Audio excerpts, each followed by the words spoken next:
I'm thinking about the big picture of where they're going as an artist, not just, which compressor I'm using. There's always in our industry been a duty for people with experience to pass on and share that knowledge. And I've had that happen multiple times for me where I'm like, hey, this is a huge record. Hey, this just went #1.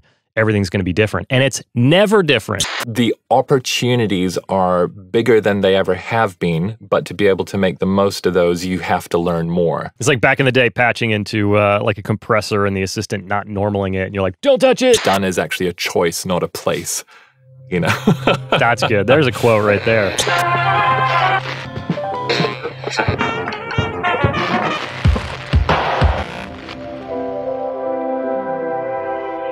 Hey, welcome to Progression, Success in the Music Industry. I'm your host, Travis Ferentz, and this is episode number 81. So here we are, season 3 in video. That's right. If you missed the news, the show is now available on YouTube. There's also exclusive video content over there as well. So if you're listening to the audio-only version right now, please jump over to www.youtube.com/@progressionspod. You need the @ sign in there and subscribe there. And if you're watching on YouTube, hey, what's up? Okay, so let's get on with it. I've got an epic hang with 10-time Grammy-nominated record producer and mixer Damian Taylor for you today. We cover it all from mix tips and pre-production to building trust, responding to the music, and why it's our duty to make great music to progress civilization. So yeah, we kind of covered it all. But before that, I wanted to do a bit of a follow-up to a video I released last week about input and output goals. Link to that video up here, by the way. And in that video, we got into the pitfalls of setting goals based on the results you want instead of the work you can put in. Today, we're going to hammer that home a bit like we always do, and I'm going to remind you that you've got to commit to the process. So at one point in my interview with Damian, he says that for a lot of his career, he has made doing the work the actual goal. Now remember, your input is the only thing that you can control in your career. You'll never be able to control whether someone connects with your music or wants to collaborate with you, and you'll never be able to control charts and accolades. You can only control the work. So you have to break down the future you want into the most basic processes that will best set you up to create that future. Create is a great word to use there because only you can create the future and the career that you want. You're never going to get it or have it. It's never going to be given to you. So how do you create it? Well, you do the work. And if this is sounding repetitive, I'm sorry, but this is the point. We got to hammer this home. You have to commit to the processes that you believe will take you there. You commit to processes in other aspects of your life without question. Here's a couple examples. If you go to the doctor and they say, take 1 pill with food for 5 days and you'll feel better, you take the pills and you feel better. If you've ever had a job that offered retirement benefits or opened your own retirement account, then you've committed to the idea that every paycheck you give a little bit of money to some mystery bank person, and when you turn 65, you get more money back. Or what about sports? If you've played sports, you've likely endured some brutal practices and training sessions so that you could step out on the field or court with your team and all be at peak performance. So why not do this with your career? Why not commit to the process? It works in other aspects of your life. It'll work here too.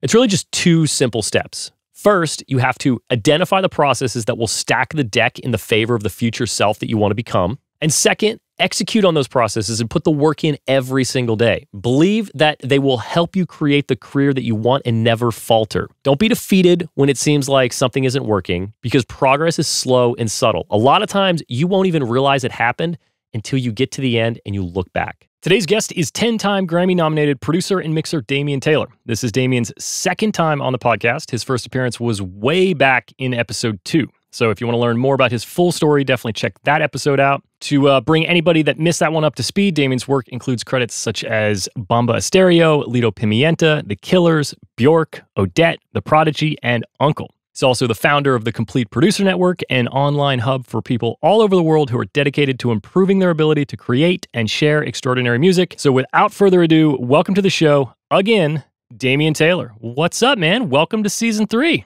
Season 3, right? Who'd have thunk it? Back in the day? Yeah, I remember when I was a lad and Progressions was just 2 episodes old. That's right.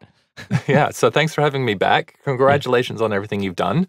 Oh, thanks. In the meantime, it's been so cool just seeing the conversations around Progressions online, whether that's on Twitch streams or, through the Complete Producer Network and stuff. So I want to kick this one off by making you thoroughly uncomfortable by massively bigging you up for being so consistent, walking the walk and talking the talk, and providing such a great resource for everyone in music production. Well, we'll edit that. We'll put that at the end or something. No, I figured you were, I think, the first or the second interview I ever did. So I was like, we got to do this again. It'll be a different vibe the second time. So, but we're not going to do the same stuff. We're going to talk about all new stuff. So make sure if this is your first time listening to the show, you go back and listen to Damian on episode 2. But so since you're a returning guest, we get to do a fun thing, which is we get to review your biggest goal from the end of last episode. I don't even know if you remember what it is. I've got it written down here. I think I was talking about building out all the educational stuff on Complete Producer Network. That is exactly, yeah. You said that you wanted it to become a platform you could formally educate people from and authentically connect with people. So obviously, I know that a lot of that has happened, but how do you feel about it? Oh, goodness gracious. Like, I'm ecstatic with what's happened so far. It's been amazing, especially now that we're about a year and a half, couple of years in since the first formal program went up, just to see people now who have gone through the few things I've offered, like seeing the tangible difference in their careers. There's people like, you remember Diganta, who's over in Hyderabad? He's like, hey, I can't turn up to the mastermind calls anymore because I'm too busy. But it's, he's been very generous, just saying it's like he's applied everything he's learned. That's been just really amazing. And whether we're talking, people who are trying to find their own feet, create and release their own music, who are now, putting out literally their first EP after years of not being able to do it, or people who are, we've had like Grammy-winning engineers in there who have gone from a day and a half to half a day on a mix, and they're getting better results and spending more time with their family. But I'm always looking at what could be better, and I'm sure you're very familiar with this one, Travis, and probably all of your listeners are. Every piece of progress you make reveals the next thing that you want to do. So, I'm currently still actually in the beta phase of the Mix Accelerator process. And for your listeners, that's on the surface of it, it's a mixing course, but fundamentally I wanted to create something which could help people ensure that their vision and creativity was driving their mixes, not that a struggle with their equipment was driving their mixes. But in the big picture, it's literally distilling everything I've learned and discovered about mixing and running a business around mixing into a single program. So I just decided, hey, let's put literally everything I could ever teach you about mixing into one package. Even though it's the center of it is that journey that's about putting your vision front and center. There's all this bonus stuff. So I've been building that out all year, and I'm still building it out. But the people who are in there seem to be enjoying it. So yeah, so lots more still to do. But I'm sure, the kind of conversations we have on progressions, it starts to get like, what's the structure around it? So I have Leah and Rosfi on my team helping it happen, and kind of feel like I'm finishing every day just noticing what I would like to do next and wishing that could happen. And then every now and then going like, oh yeah, and we got to make a record in here. So I am still making records in the middle of it all. So yeah, it's been a great challenge and a great learning process, but yeah, still a long way to go. That's awesome. So do you like to break it up? Complete Producer Network day, mix day, or production day, or are you going back and forth like midday on sides of the brain? That's a really, really good question, and in many ways I'm still grappling with that. I feel like when we last talked, Travis, I was still very much in the general routine I had that worked amazing for just doing music, and I think I was doing some Twitch streaming and stuff. But what I've found over the last couple of years is I'm like, every day is discovering the things I don't know. Like, in a way, it's that's like, what every day should be. Every day should be, yeah. So with music production, it's been a bit like, you're learning things, it's refining, it's a really, really clear goal. And so now it's almost like, oh my God, if I could build this one aspect of it, if I could build a scalable system that can run processes for my team, that would be amazing. And then you start doing that and you go, oh my God, well, actually, if I could just rebuild the entire like email thing, so when people sign up, it's a clear path in. So the simple answer is I'm just kind of, I don't want to say winging it, but I'm responding to what seems to be most present. And the deepest I've been able to go reliably is just knowing what the next focal point is. If I'm doing a mix or doing a production with someone, then I'll tend to want to just focus on that and really immerse myself in it. So I find splitting focus through the day, it's like you don't quite get deep enough in either. So it tends to be when I accept a production or mixing project, then I just like go all in to get it out the door, then try to clear up some more space. So also I've really narrowed my what's the word, my priorities or my criteria for accepting a project as well. So I'm trying to accept less projects that I love more to create more time to keep building out Complete Producer Network. That's awesome. Yeah. Maybe you have some advice on this. I have a hard time switching brains. Like, I like to do podcast interviews in the beginning of the day, like we are, or the end of the day, but so many people choose lunch. So I'm like midway through a mix and then jump into the podcast head, and I come out like hazy after the interview, and it's a bummer. It's tough, isn't it? Yeah, I think, it sounds like we're really dealing with the same challenge. And I found when I was doing 3 times a week on Twitch, I'd stream first thing in the morning and really enjoy it. But my God, like just brain fried. Yeah. You know what I mean? Really having to think really just thinking so clearly and intensely the whole time, trying to communicate while running a bunch of tech stuff. It's quite intense. So yeah, I find that context switching is a challenge. And I do think that's why I've leaned more towards, let me just try and run this one thing as hard as I can until it's done. Total deep work vibes, which we got into on our first episode. You're gonna love this. I'm actually rereading it right now. Are you? Because this is the thing, right? No matter how much you think you have a handle on how things are going to happen, the world has other plans, or your favorite client has some revisions and you want to turn it around really quickly, or there's always just stuff coming up. Your sweet baby girl needs some help or whatever. So yeah, so I think it's this interesting thing of trying to be a lot more responsive to what's going on. But yeah, I feel like I don't have as much certainty right now about how my day goes as I did a couple of years ago, when in a way the output was so clear and so simple. It's like, hey, go to the studio, do amazing work in the studio, get out of the studio. Now it's a little bit more like, what's the best way to learn a bunch of stuff, write a bunch of stuff, design a bunch of stuff, figure out a whole bunch of new tech, and then jump back into the studio and still deliver on the same level. Have you found that, like, learning all this new stuff, learning the new tech, the video stuff, the Twitch streaming, the course building, have you found pieces of that come into your production projects and your mix projects now, and the way you approach those things? Yeah, this is going to sound weird. In a way, like, yes, I think the biggest thing I've learned is just thinking about this exact moment in human history and how culture is shared and how knowledge is shared. And I'm really, really fascinated right now in the landscape for anyone creating and releasing music, whether they're behind the scenes or an artist. I feel like it's such a different time compared to when we started. And in a way, the opportunities are bigger than they ever have been. But to be able to make the most of those, you have to learn more. And you have to think much more like an entrepreneur, like the CEO of your own business. Yeah. And you really need to be able to put something in place that's going to help you do more in every single aspect of what you do. So I think it definitely encourages a level of critical thinking. It encourages a level of, you have to be so clear on your vision, even if you don't know exactly how to get there. Like my vision for how Complete Producer Network, the experience for all the people who come through there, who come through the programs, for how that fits together with where I want to go as a music producer, where I want to go as a collaborator. I'm really excited about all that, and they fit together really well. And this is that kind of, you're in the middle of the river just paddling like mad, trying to pull these pieces together so that you can land safely on the other shore, so to speak.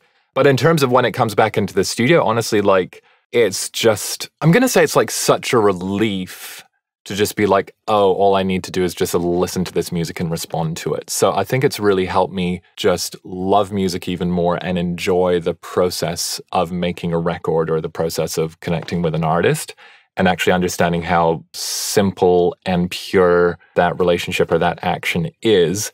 And I think because I've focused so much on trying to learn how to communicate the value of, say, the programs that I'm sharing with people, like, from firsthand experience, I really understand the impact that they make with me, and I've seen that replicated with other people. And so that kind of thinking, like, what's the end result? What's this actually going to do for you? Bringing that thinking back into how I'm working with artists has really helped a lot because I'm thinking about the big picture of where they're going as an artist, not just, which compressor I'm using. I'm really thinking about supporting them on their big trajectory. Yeah, there's something about the macro picture of things kind of makes the smaller decisions easier, I think. Yes. Oh my God, you're going to love this, right, Travis? We nerd out on like thought models, right? Have you heard of, I think it's called Hendricks Principle, ICKS? I don't think so. Okay, progressions listeners, you want get out your notepad because you're going to want to remember this one. It's basically that we will apply the same or more weight or intensity to choices that basically have minimal differences between them, as we will to choices that are dramatically different. So, for example, you could say, okay, are you and your family going to stay in Los Angeles or are you going to move to New Zealand? Right, pretty profound, like, choice with big the ramifications. Decision. Yeah, but people will put that much energy and attention into, am I going to use the Universal Audio 1176 or the Waves 1176? And then we'll get obsessed for days and days and days. Oh my God, I want to buy an 1176, but do I buy this revision and that revision? Yes, they're different, but in the big picture, how much of an impact will they make? And I think, just talking specifically engineering here, I think Dave Pensato said this thing about like 10 or 12 years ago that changed my life, which is if you're mixing on a Neve, if it's not as bright as an SSL, inherently, you'll just brighten up your mix. You know what I mean? The actions you will take will compensate for the equipment you're using. Yeah. In other words.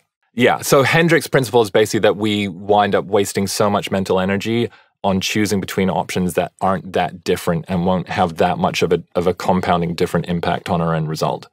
I agree. Yeah. So can I bring this into like a practical, you're on a session situation?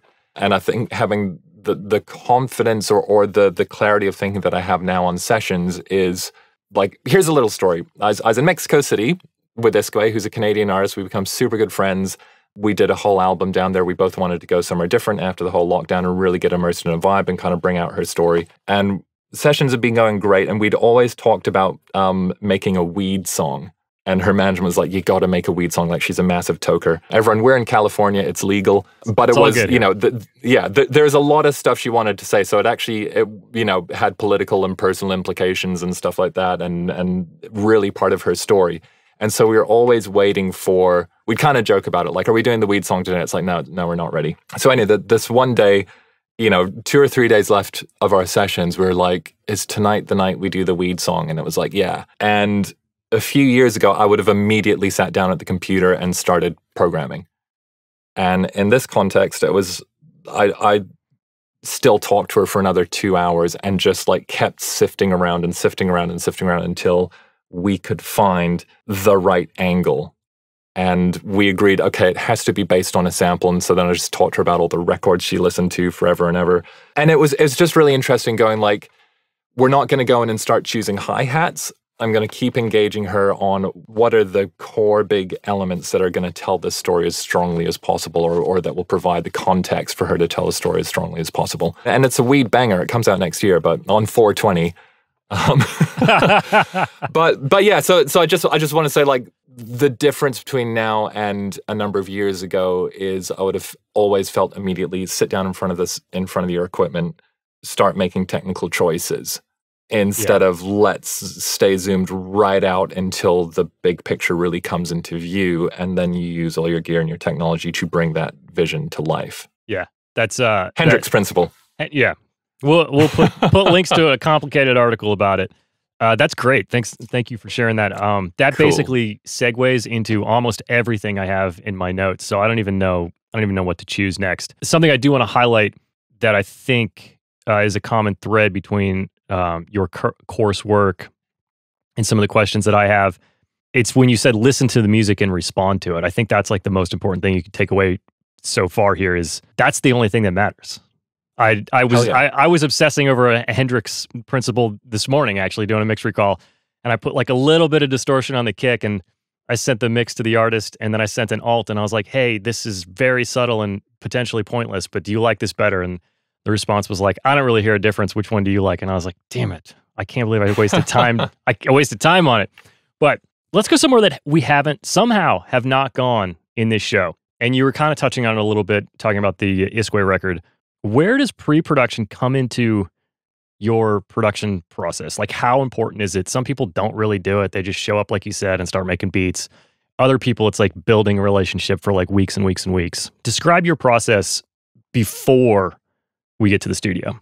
Well, it depends with every artist, so you got to figure out where they're at. But for me, I want to do everything possible to get myself on that artist's wavelength, whether we're talking like a full-on production or even a mix. So I basically invite my artists to start influencing me as much as possible. So I love to chat, like you can probably figure this out, right? So we'll definitely have some big Zoom calls, and I really want to kind of extract as much as I can about the way that they think about the world, think about their music, their goals for what we'll be working on together, but just really get a feel for who they are as a person. And especially there's this thing about the way they see the world or the way they hear the world. So I really love asking a lot of questions and just seeing what comes up. I think this is a critical part of the pre-production is creating an environment of trust where the artist knows that I'm actually listening to them. I think it's all too common in our industry for people to not feel that their team are actually on board with what they're trying to achieve.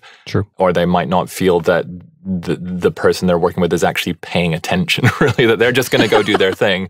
So you kind of have to figure out the person with the greatest possible chance of an overlap. So anyway, I want to really just like establish a very positive culture, because that will pay dividends at every step down the track, and that will also lay the groundwork for you both to work from instinct as much as possible and to eliminate second guessing. It's like we can trust each other to reflect back what the music needs without either of us getting too in our heads, if that makes sense. So a big chat, and then I really love just like getting a big playlist from artists as well. I'll listen to stuff while I'm cooking, stuff while I'm outside of the studio, and I like to have that going on for well before the work starts. And again, this is even if I'm doing a single mix for someone. I want to infuse their world into my brain. I want to let my subconscious do the work. I don't think about this too hard. If I'm working as a producer, I might take some notes from a certain point of view before we actually start working on stuff if I'm listening through the songs. But otherwise, it's a very kind of light touch first relationship thing, and then just uploading this information into my own brain and inviting my subconscious to integrate it into the way that I listen. So that, say, if I'm mixing straight away, I'll already have a bit of a lens that I'm listening through. And if we're going to be working together in person, that once we actually do get our time together, that we're ready to hit the ground running. Yeah. Do you find that, this is just like a mixer to a mixer question, putting all that legwork in up front, obviously, it increases the amount of time you spend, quote, working on a project. Do you find that projects end faster by building that trust and having that understanding? Or do they still carry on about the same distance or about the same amount of time? I find that we get to the finish line more easily. Who knows about the time? Like, if I have a great trust with an artist, one mix, it might be like an immediate green light, and the next one we might do 15 revisions. But if we have that right context in which we can just evaluate and exchange ideas, that's all I really care about. So it's much more that I want them to feel when they get stuff back from me. We're talking remote mixing, that they're going to listen for what's good and they're going to feel relaxed about, oh, I'd like to hear this different. Does that make sense? I know that there's a lot of people out there where it's like, you get one revision and then it's $200 every time I touch it. I don't understand how people could do that. Right, yeah. And I think that's fine if you're all in the room and everything. That's totally cool. Just so everyone knows, well, a bit of a tangent, I love mixing remotely because my goal fundamentally when I'm mixing is, this is exactly what this is in the mix accelerator process, is like vision, creativity, and instinct up front. And I want no conscious brain, no second guessing. So I like having this real intense run where it's just instinct, instinct, instinct, up to the point where to me it feels like an amazing record.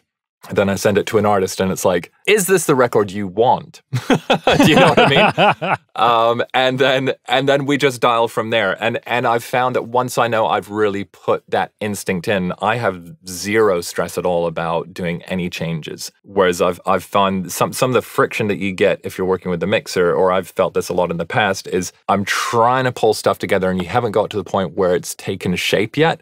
and there's someone kind of pulling it apart or trying to do something different. So you can't really get into that state where you are exploring and learning everything you need to about that mix. And so paradoxically, the person who's hired you, who's paying you, isn't getting the best result out of you. And they're more frustrated because they want to hear things different. Does that make sense? So everyone's a bit unhappy. Yeah. You know, I've done plenty of mixes fine with people in the room, but also as my speed has increased because I've eliminated a lot of the second guessing, it's also, you know, I might roll out of bed at 7 in the morning and mix for 3 hours and then go hiking for 4 hours. And that doesn't work so well if someone's flown in, you know. Yeah, but my goal is always, like with all of my artists, no matter what we're doing, my only goal is to make a record they love. That should be the only goal. Yeah, and so it's whatever it takes to get there. And luckily, I'm at a point where I tend to attract people who are kind of on my wavelength and I'm kind of on theirs. But another thing about this whole thing up front, right? Like, it's not just that it's work, but it's a huge opportunity for me. Most of the stuff I learn about music, most of the cool music I get switched onto comes through my artists. Most of the way my mind expands comes through my artists. So it's actually, I benefit a huge amount. And even if I was just literally talking to people who make cool music and then they share a playlist with me of all the stuff they're into, like that's a ginormous win. That is true. It's very different from let me come over and water blast your driveway. You know what I mean? or move house for you. So yeah, it's kind of quite critical for me as well, especially now that we're working remotely so much. Yeah, to have some actual time where you get to talk about music with interesting people. That is true. It's kind of that technique of, you know, successful producers late in their career just start signing young kids, get the fresh sound. Well, here's a follow-up question to that. You said, you know, you find that you're on, you know, working with people that are on the same wavelength a lot. What do you think some of the steps are that like a younger producer or mixer can take to kind of develop that, to get to the point where people come to them because of what they do, not because they will mix their record, does that question make sense? Yeah, that's a really good question. It's a deep one. So I posted a TikTok about this. It was a young mixer who was like, hey, I've been practicing mixing for a couple of years. I think I'm really good at it, but no labels will hire me. Any advice on getting clients? And my fundamental point is that it's not about skill, it's about trust. In the early part of your career, your priority should be building trust with people. That's why traditional studio systems start with, can you empty this trash can? Can you answer the phone at 1 in the morning or something like that? It's a demonstration that you can handle the responsibility. That naturally leads to you being trusted with more and more and more responsibility. And I think naturally, once you start getting into these situations, you will then find you'll meet more and more people, and naturally the people who you resonate with will want to work with you more, and vice versa. Now, this is where it's tricky. If you're sitting in your room on your own, only firing off emails, it's very hard to build that trust in those relationships. Yeah. So I do recommend, there's so many different career paths now, and actually I'm firing up my YouTube again, and I feel like I want to make a series of videos like if I was starting from scratch right now, what would I do? The model, if you're not in a major recording center and you can't get into a big multi-room studio, is you have to start working with your friends and literally anyone around you, and just be consistently making as much as possible and trusting that this stuff compounds over time. So, you know, going back to the nubbins of your question, which is how do you find these people on your wavelength, you're going to need to hit up the people doing the things that you like. And if that's your friends, you know, like find the friend who has similar taste. But I don't think you can overstate how important it is to work on stuff that might not immediately sit where your taste is. Because part of what you're going to learn there is how to serve the music and serve your client, serve your artist, no matter what. And how to ensure that your ability to deliver a record translates your own personal taste and your own personal ego, if that makes sense. Yeah. So that once you start working with people that, you know, there might be that one critical project which could go somewhere, it might be the one that pops off. You need to be ready to deliver on those. And maybe those are the ones that you like tell the whole world about. For me, people talk about Bjork all the time, but I got to start working with Bjork when I was 21. Same with UNKLE. So I was lucky that I managed to wind up in a situation where a few artists that were aligned with what I was really into, I got to be in the room with them, but that also came from choosing to move to the other side of the world and to hit up the studios where those things were happening. And even though those studios didn't wind up being the direct route in, I was in the environment and doing everything I could day in and day out to make the connections to make that work.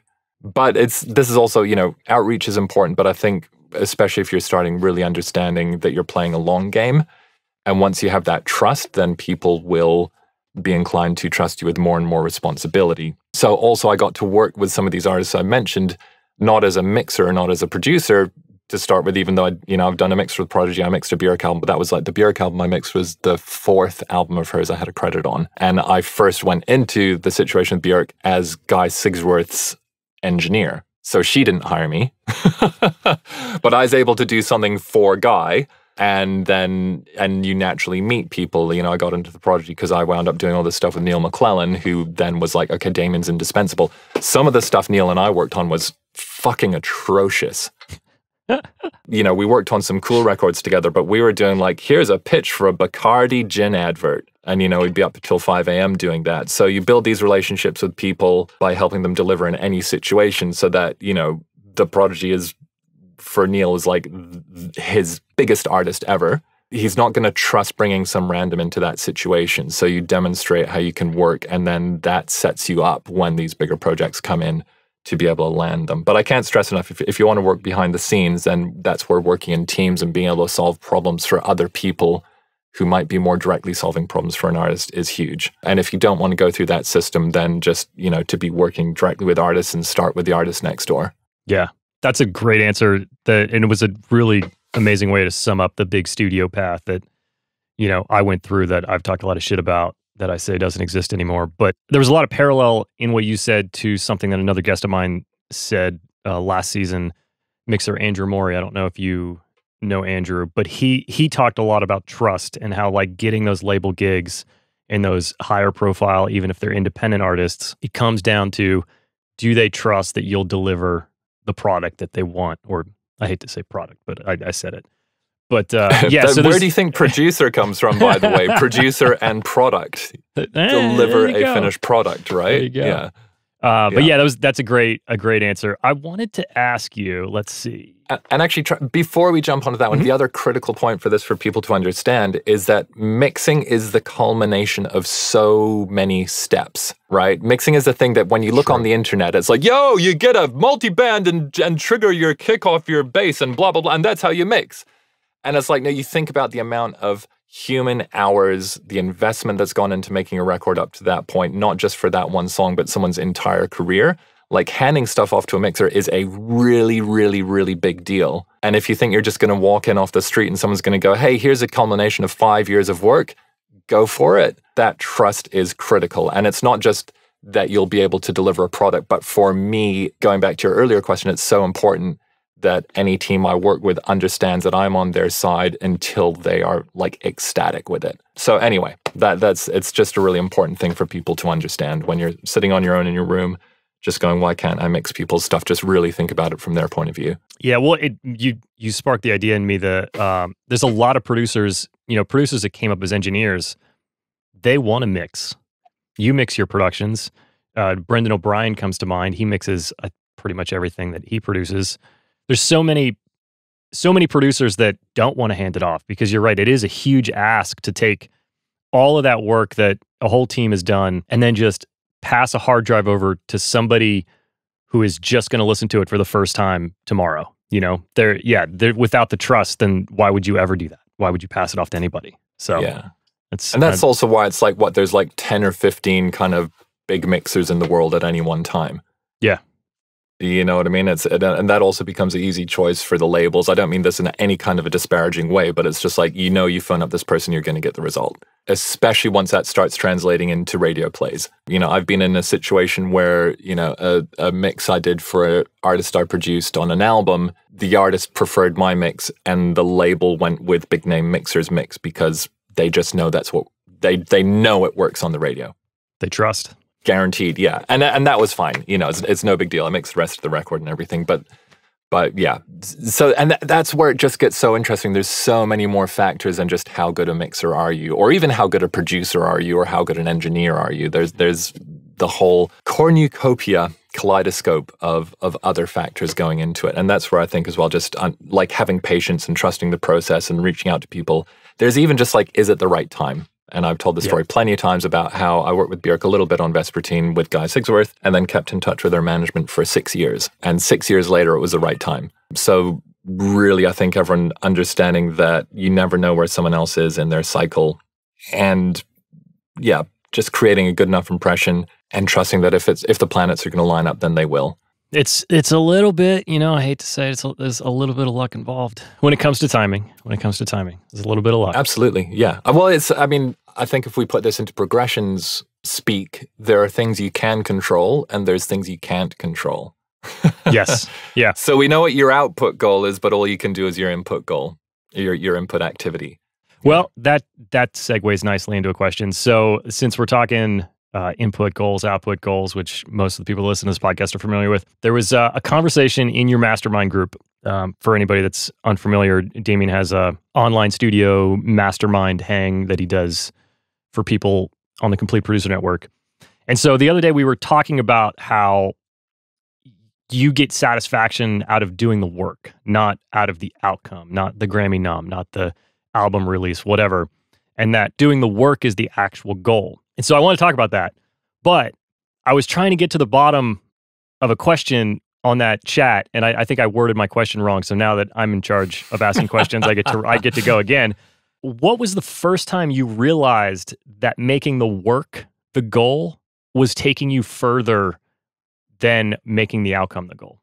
I think it was, I was just so obsessed with getting in the studio that just being in the studio was reward enough. I especially remember the first time I got into a session at Strongroom Studio 2. It was 3 is their SSL room. And I first worked with Guy Sigsworth in this little studio in Brixton where I was working in this guy's living room. And then we went into Studio 3, first time I'd ever seen an SSL. So for listeners of background, like I was a teenager in New Zealand. I got obsessed with records in New Zealand. And this was before the internet. And I did a part-time audio engineering degree in New Zealand and moved to London when I was 19. And I spent I was just sending letters to Strongroom all the time, desperate to get in as an assistant. And I think it's important to paint the picture of pre-internet knowledge dispersion. In my, I did the audio engineering degree, we were working on a Mackie, but it was when you truly arrive as an engineer, you will see an SSL. And if you ever sit in front of an SSL, then you'll know that you've arrived as an engineer. And I was whoa, SSLs are like dragons or something like that.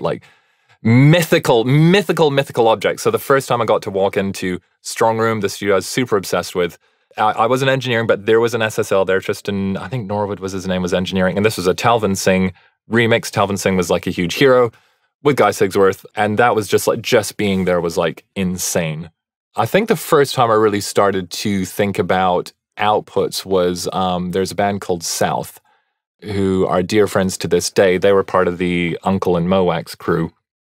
And there's a whole team of us working on their debut album. And I was once this record comes out, then my career is going to be off the charts. I'm going to be so in demand. This is one of the best records ever.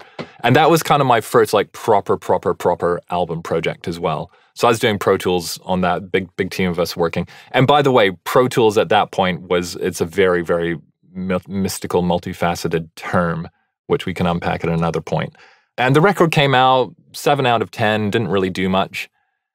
And I was kind of pretty devastated in a way, because I thought this one thing now is going to change everything. So that then also, by around that time, actually while I was on that project, the parent company of the label, they got literally months behind on paying invoices. So suddenly it was oh, I actually need to be making money as well. And then you get into the how do I get in gigs? I need to pay my rent cycle. But again, at some point I did figure out you just have to consistently turn up and work, and then money just shows up somehow, and you'll have natural peaks and troughs of money showing up. This is when we get into just the realities of being freelance. Some clients are amazing payers. Some are terrible pairs. Sometimes you go through weeks or months or years where it seems like you can't get a single moment to yourself. And then you suddenly have 3 months with nothing going on and you think your career is over. So, but actually just sitting down and doing the work itself is almost the simplest part of what we do on so many levels, especially once you start doing it so much that it becomes second nature. That's interesting. I never made that connection that you made because, I mean, I feel the same way. Like getting in the studio was the only thing that mattered to me, right? But I never put the idea of the work being the more important part. Like I was always doing the work thinking like I'm going to get a promotion, I'm going to become an assistant, then an engineer is going to pick me up, then a producer is going to pick me up and blah, blah, blah. I was always thinking about what was about to happen while fully like loving every second of the studio. And it wasn't until recently in the last year that I really kind of thought this whole outcome thing, it doesn't matter. And a lot of it, you mentioned, you know, I think you said it was an UNKLE record. You thought that credit was going to change everything for you. And I've had that happen multiple times for me where I'm like, hey, this is a huge record. Hey, this just went #1. Everything's going to be different. And it's never different. If you ever think it's going to be different and you're listening to this podcast, just toss that out because it's probably not going to be different. You know, just keep doing the work. I had a Latin Grammy nomination for Album of the Year. This last year? Yeah, a few weeks ago. Rosalia won it, who thoroughly deserves it, by the way. That album is insane. But yeah, it's when you get in, you mentioned, you know, the Grammy noms and stuff, and they're great, but it tends to be like, huh, that's interesting. You got a nomination. But the point is like, Album of the Year, you pick up your phone waiting for it to just be like kind of thing. Yeah. But this is where it gets interesting as well, because sometimes 6 years later, someone says that record you did 6 years ago was one of my favorite records. Or 10 years later, me and all my friends were obsessed with that album. That's why I want to work with you. So things will bear fruit. But when we look at it as like, I've just put a quarter into the machine and I want my soda to pop out the bottom. Right. It doesn't quite work that way. But even on the, you know, on the like dealing with a lot of clients and accounts receivable and stuff, ultimately what we can do is turn up and do the work. You know, I have management. I've had periods where I haven't had management, but either way, I figured out just you get up, do the work, and then the chasing the money and stuff like that. And by chasing the money, everyone, I mean literally sending the emails to say, can you please put the money in my bank account? I don't mean like making creative decisions based on where you think you'll get payback. That does tend to sort itself out. Some people pay early, some people pay late, you know. It happens. Yeah. I'm sure you will have noticed this, Travis, from all the people you've spoken to. If our only priority was profit, we would have gone into like investment banking or run a hedge fund or something like that. Not to say that there isn't money in music and that we shouldn't be well compensated for it. That's a whole other conversation. But I've gone through a very actually challenging financial moment recently on the back of being ill and traveling a lot. And I remember explaining to my mom, who was desperately worried about it, like, Mom, you would not believe how cool my life has been. Do you know what I mean? And the experiences I've had directly from making records are the kinds of things that very few people get to do. The kinds of relationships you get to do as a result of this, for me, are priceless, especially once you start, you know, meeting with and working with people that you really respect, that you really admire, who open your mind to so many new things. Like, yeah. But having said all that, do not fall for that management or label thing where they're like, hey, it's going to be great exposure. We'll pay you an exposure or whatever. It's like, that's cool. This is going to be huge for you. Yeah. I had someone try to pull that on me a few years ago who I've known since like the start of my career. And I was like, remember that time you like drove me to the airport to drop me off for a session? That's when it would have been cool 20 years ago. Like now it's like, Good. It's nice, but it's not going to make that much of a difference. Now, there's another side to this, Travis, that I think is important to talk about with your listeners, which is do the work once you are happy that the conditions for that work are correct. And that wasn't a lesson that I learned until quite a lot later on. And by that, I mean, understand your own criteria around what do I need to have in place for this to be a green light for me. And I have that really clear with my management now as well. So it's basic stuff like, is the deal agreed? Has your 50% commencement check hit? You know, a few basic parameters so that, you know, once you've committed to this, once you start the work, you can work on it with a completely, like you can completely invest yourself in it and feel like it's the right thing to do. And Travis, you mentioned my online studio and the conversations we have in there. And we've had so many conversations, especially with people building their careers around how do I price for what I'm doing? How do I negotiate a deal? And the fundamental rule for me is make sure that you are in a situation where you can work on it with zero resentment. That's a great way to think about it. Yeah, the last thing you want to do is be working on a project and being like, well, they're not paying me enough. Well, these terms are shitty. Well, I'm working the hours are too long. You know what I mean? So whatever it is, having those clear parameters around it so that you can just invest yourself in it fully. So there's a bit of work in setting it up. That's work that is worth doing. And it's really important to have clarity yourself on what those criteria are. Important to say as well that you'll understand if you're working for a major label, there's going to be some random accounting department somewhere that has nothing to do with your creative team, and they will do everything in their power to pay you as late as possible. And just understand that going in. Conversely, if you're working with an indie or like a brand new artist, maybe they're handling all the decisions themselves, and that's great because you can have a conversation about every single decision that needs to be made. So do the work once you're happy that the parameters are there for you to do it. That's a really solid point. I think a lot of people, even people that have been doing this for a long time, they never really agree to that with themselves. They're like, okay, well, I'll do this because I kind of like you and it's like close enough.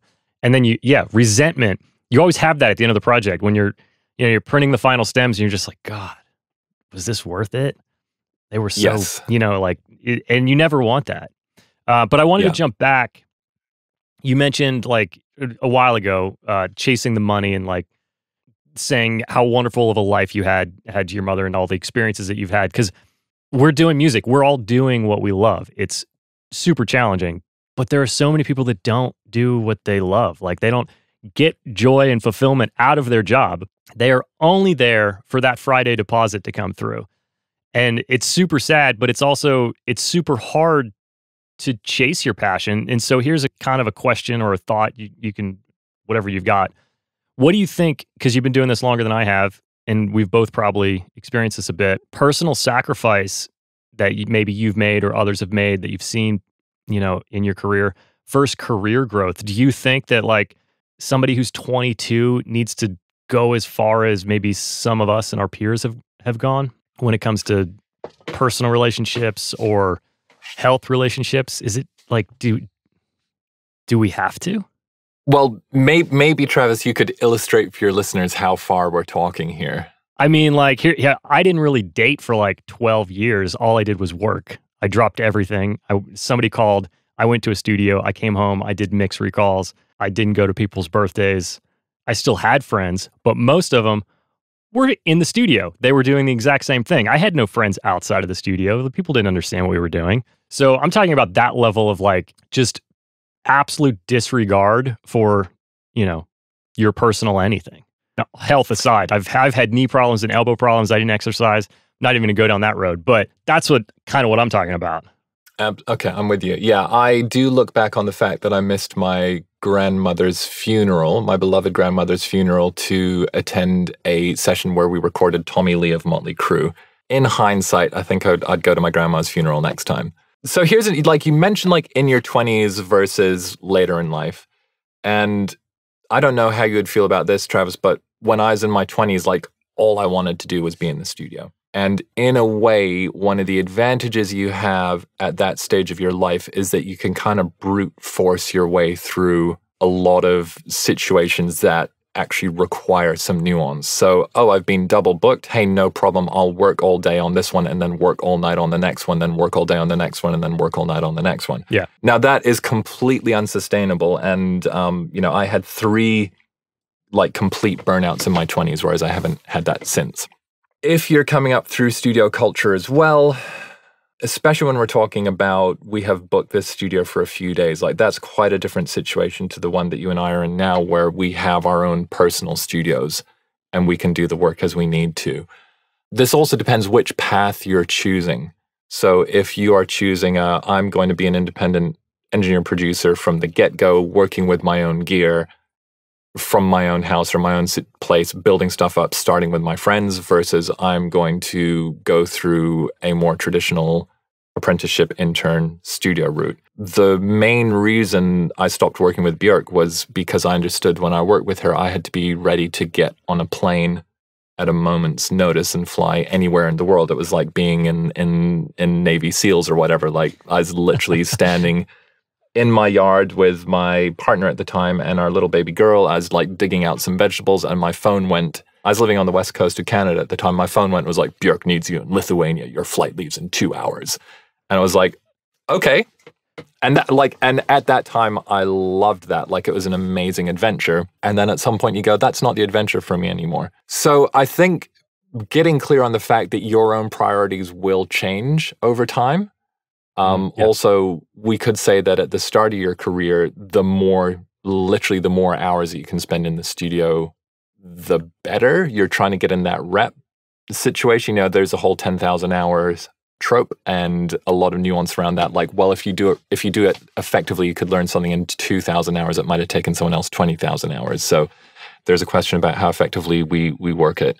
But I think one of the things you and I talk about a lot, and I'm sure it comes up a lot on progressions, is understanding that 1 hour of work does not equal 1 unit of results. And I think that's the biggest fallacy that's perpetuated in our industry. I don't know how much things have changed now in the larger studio situation is the kind of the grind culture. I don't know about you, but I wore like my absolute exhaustion as like a badge of honor. Oh yeah, me too. I had a callus the size of a golf ball on my wrist from computering on an untreated pine desk, and it was like, you know, skateboarders when they have like scars on their knees. It was like, yeah, man, I'm putting my body on the line for Pro Tools. Kind of thing. But yeah, once it really became clear, this is what we were talking about earlier, right? Understanding the bigger picture, what you're working towards artistically and career-wise, both with an artist and for yourself, suddenly changes your calculus about where you put your time and energy. Yeah. And I would be fascinated actually to do, if I could do some kind of a quantum leap-esque, like morph myself into another body, starting a career, not knowing anything I know technically, but knowing what I know wisdom-wise. And I'd be really interested to try building a career with a very specific strategy, which would be quite different to a in the studio strategy. But I really do think it comes down to, like, you mentioned a point in there, right? We have no social life. But if I think about the times I was working on sessions with a ton of people in big studios, those were the best social times of my life. Same here. You know, yeah, it's like people in sports teams, or please take this with a ginormous pinch of salt, everyone, but like, you know, troops at war. It's like you are so close to these people either side of you and you're in it together. That's what I mean. Not saying the stresses of getting a sick kick drum sound or anything like a soldier in combat. Slightly different stakes there, but in terms of being with people on a shared mission, and I think that's one of the most fulfilling things you can do as a human being, is be working tightly with a group of people. And to this day, the people that I went through all that with are still pretty much my closest friends. If I do some real talk, like I love living in LA, but I'm mostly being a hermit. So I've hardly made any friends in LA because I'm mostly working on my own, which is kind of trippy. Whereas, you know, 1 year in London, it's like that's, you know, tens of people that are ride or die because we were just in the room till 5 a.m. on it together. You really answered that question in a good way, because I don't regret anything. Any of the choices I made, I don't regret. You look back and you think maybe there was a better way to do that. But no, but it was fun. You're right. Like I enjoyed it. Like if that's what you want to do, I mean, this is your opportunity to chase that thing. You're young. You can do that. I guess it's more priorities change and shift. And it's not that it was like a mistake or that you have to do that or don't have to do that. Like that, you might have just heard everything Damian said and feel super inspired to go work in a studio right now. You may also want to never work in a studio. And I guess maybe that's the point of the question there. Yeah, exactly. I remember like when I was still at audio engineering college and I had a good friend and we'd mess around with music in New Zealand, and, you know, we were both total night owls. So my audio engineering college classes were in the evening. I did that 2 nights a week. The other 5 nights of the week I was waiting on tables. So I'd get up at noon and then be up till 5 a.m. every night. And sometimes I'd be over at his place and we kind of, you know, just be hanging out. And I remember driving back and seeing people get up to go to the office. I've done that.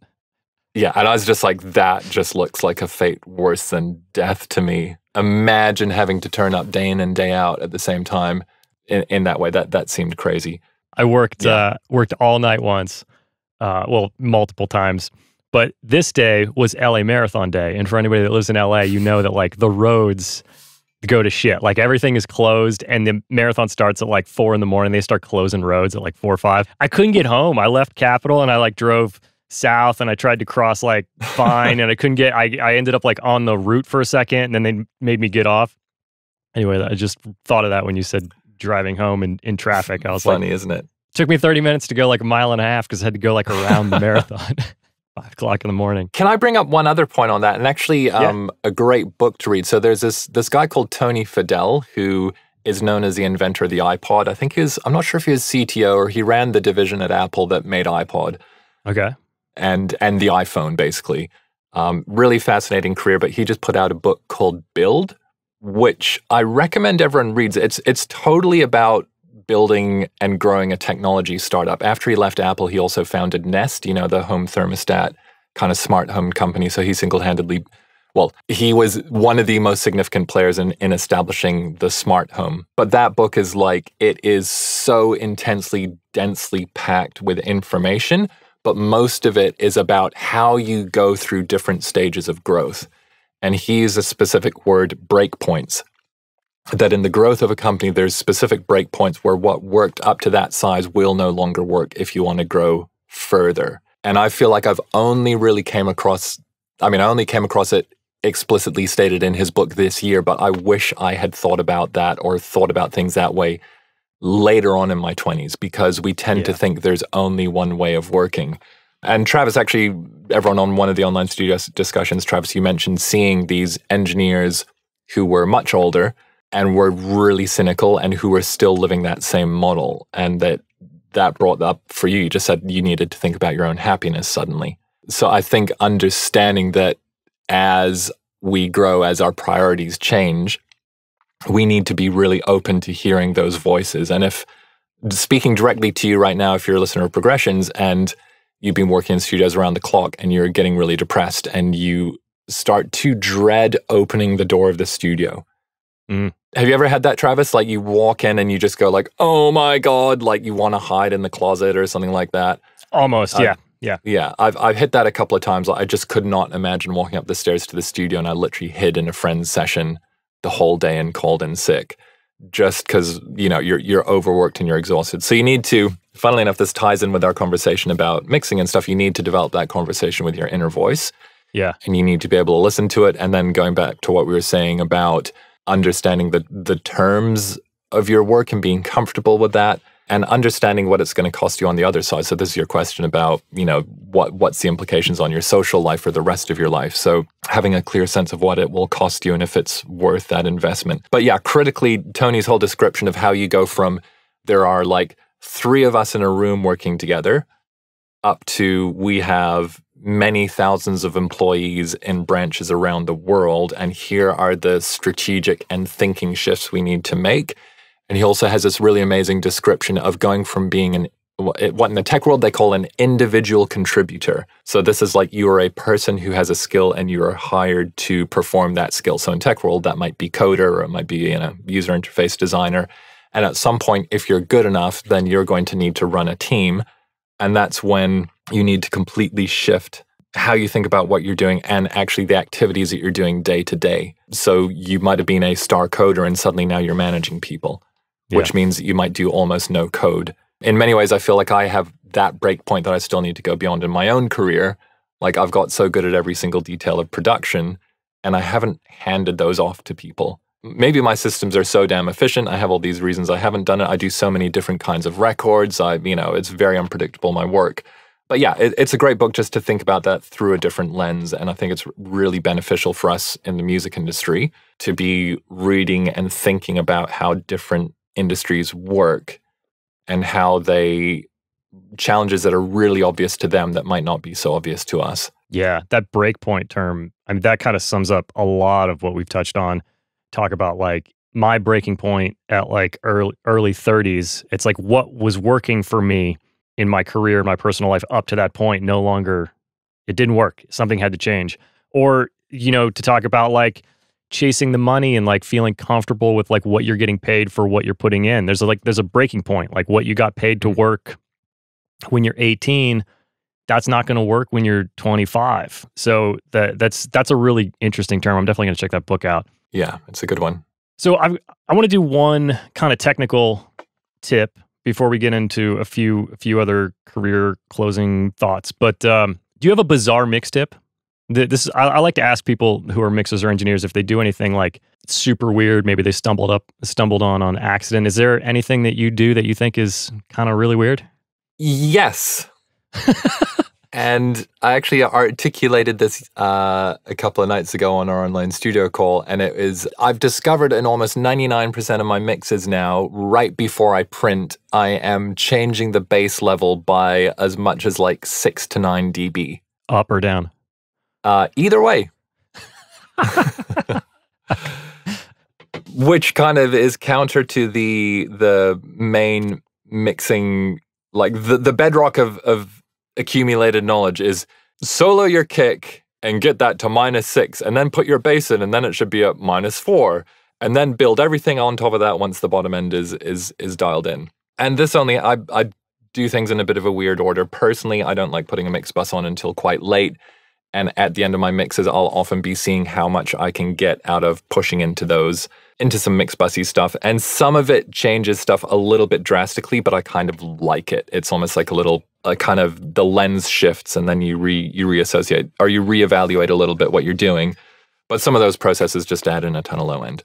So I'll just, and I do 98% of my work on Avontones on small speakers. So I'm very happy with the coherence of how the entire frequency range works, but I'll sometimes just do that check.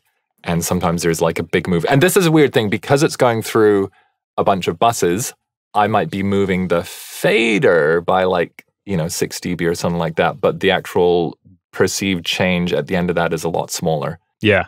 That's interesting. I find myself turning the bass down instead of the vocal up sometimes, like towards the end. I don't know. Yes, absolutely. You know what I mean? You're just like, the vocal's just not there. Yeah. And bass comes down a couple dB and you're like, that's better. Yeah, exactly. Like we open it up and stuff like that. And I think also once the other elements of your mix get in, you're getting the chonkiness from other spots sometimes. So yeah.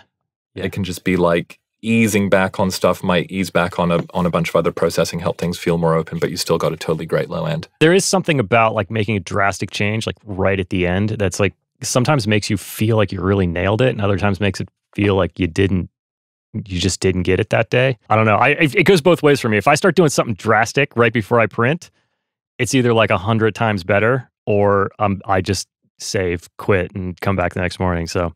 Well, we both learned that from Frank Titaz, right? And the first project I did with him mixing, it wasn't like, oh, let's turn it. If someone wanted something louder, he'd say like, oh, let's turn it up 6 dB. Yeah. And just see what happens. So it was like, okay, if you want a bit more of it, how does it sound if you really have more of it? And not being so precious. my guy sings with a joke. I love Guy to bits, but he'd be like, let's try that part up 1/4 of 1 decibel. Let's try it down 1/4 of 1 decibel. And then we'd spend like weeks turning stuff up and down 1/4 of a dB. And then Frank's like, mate, turn it up 6 dB. Yeah. And wrong regional accent. Apologies, Frank, if you're listening. But I find that really great. And sometimes doing that big move goes back to your point earlier, Travis, about not being sure if something's better or not. Instead of trying to check something with like a little difference, why don't you check it with a big difference, and then you can reconfirm, or you might just go, okay, we're turning it down a bunch, and then we turn it back up, and you're less precious about your moves and more inclined to go, right about there is where it feels good, instead of like thinking about micro increments. It encourages you to get your feeling back about what feels good.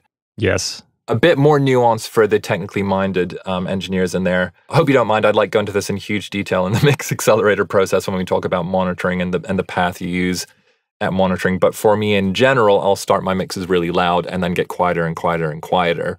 It could be that I haven't blasted on big speakers since the very start of my mix.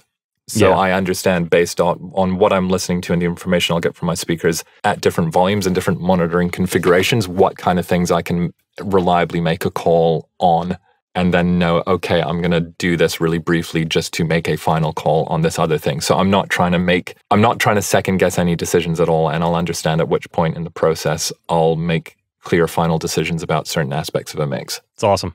Love it. Wilson, let's do a little bit more nerdery about mixing. Let's nerd out, man. I haven't nerded out in ages. Well, I think you and I have similar opinions about templates. And I'm actually about to do a presentation for a local LA college about like template workflows. So I want to pick your brain.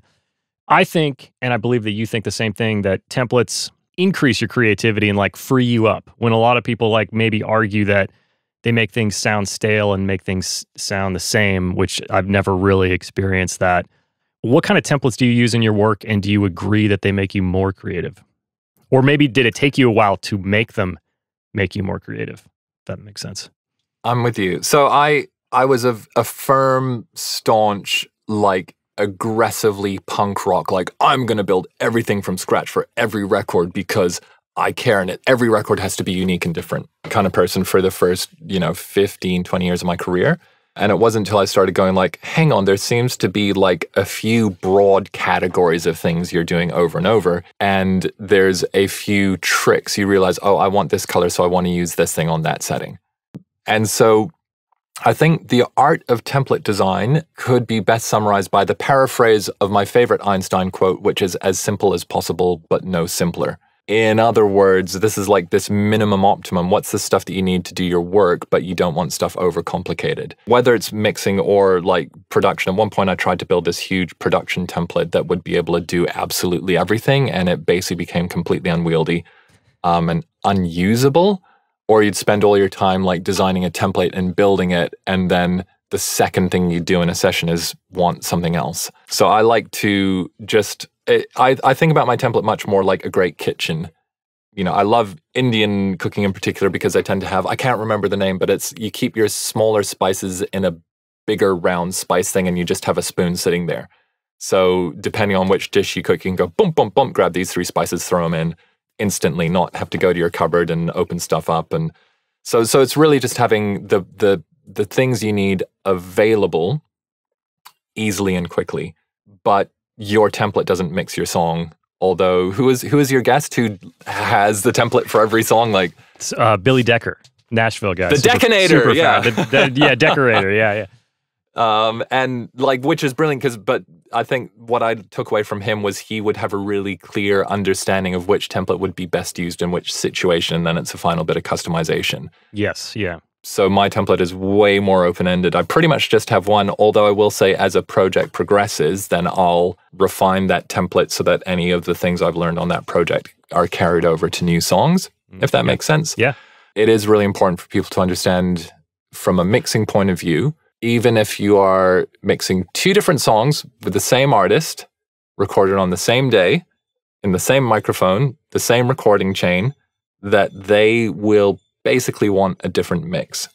So it's the illusion that you can just plug and play and things will be done isn't really accurate. But so yeah, so for me, I keep things very simple and open-ended. I try to not have it too over-controlled. The biggest thing I actually have in my template is a ton of effects returns, because I find they take the most time to build and put in place. And it might be that I've got, I don't know, kind of 10 or 15 just spatial effects returns just for my instruments, and I might use 2 of them on a mix, or 1 of them. And that's kind of the miracle of computers now, is that we can have all this stuff just sitting there ready to go. Yeah. Whereas back in the day, you would have 1 lexicon, and you'd have to make sure it was on the right setting for that song. That's my philosophy as well as I think mine's maybe a little overcomplicated, but I mean, I have a ton of stuff in my template, but it's not like settings. I think a lot of people, when they think about templates, they're like, this is my vocal EQ. Like, there's like a couple vocal templates that have floated around LA, or I've done sessions and like some songwriter brings in something on a USB stick. They're like, can you use this? And I'm like, no, I'm not using that. Like, that's a no. But I mean, I have plugins that I like. They're inactive. They're not necessarily like heavy compression. They're not necessarily giant EQ moves. There's things that I do every mix that are there, but it's not. It enables you and it saves you time. It keeps you in the flow state, which is a lot of what you've talked about, especially in the Mix Accelerator. It's reacting to the music. Like, you can't react to the music if you're making reverb sends. And if you're making the same reverb sends every day, then you're making a mistake. Yeah, exactly. Exactly. Yeah. So yeah, but I got to say, like, the fun thing is, I mean, in my template, I do have a bunch of vocal tracks that are all activated, and they're all wrong for the song. But it's kind of fun to just drop stuff on, and you know you're going to change it. I think that's the key thing, is just knowing you're going to change it. But sometimes this stuff can be cool because you just get a surprise. I'm accident. completely happy to say some of my like coolest vocal mixes have come about because I like dropped a thing on something and didn't really expect it. And you just go, oh, Yeah. look at that.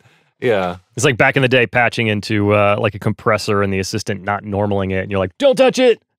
Like Yes, whatever's going on 100%. in that box right now is good to go. Leave it. And so I do think it's important. Like people talk about like, oh, there's no surprises in digital. It's like, what on earth are you talking about? Like that stuff is crazy all the time. There's so much room for chaos and for the unpredictable to happen. But I guess like just to really get clear on a distinction that is like my philosophy around templates. And again, this is both on a production and writing side. Incidentally, over on the Beats Accelerator process is like my literal click-by-click, step-by-step drum programming methodology, but also how that builds into a practice system, which wound up being the foundation of how I went from taking a week to make a track to a few hours to be able to get like a really, really good demo. But it's about modularity. So you kind of have these smaller pieces that you can easily move around and plug in, whereas a template